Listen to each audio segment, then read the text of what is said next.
પોરબંદરમાં વધતા જતા રખડતા પશુના ત્રાસ સામે માનપા દ્વારા કોઈ કાર્યવાહી કરવામાં આવતી ન હોવાથી તંત્ર વિરુદ્ધ પણ કાયદેસરની કાર્યવાહી કરવાની ચીમકી અપાઈ છે।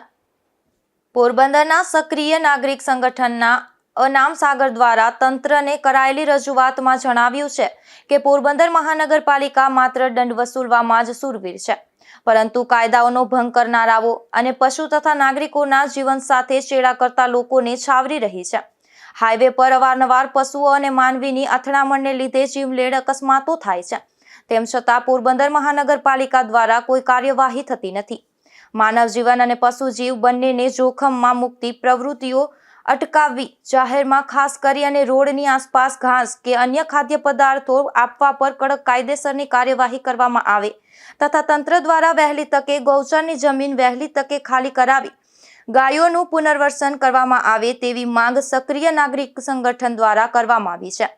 જો તાત્કાલિક ધોરણે આ કાર્યવાહી હાથ ધરવામાં નહીં આવે તો યોગ્ય કાયદા અનુસાર તંત્ર વિરુદ્ધ પણ કાયદેસર કાર્યવાહી કરવામાં આવશે તેવું પણ જણાવ્યું છે। નિપુલ પોપટ, ગુજરાત ન્યૂઝ, પોરબંદર।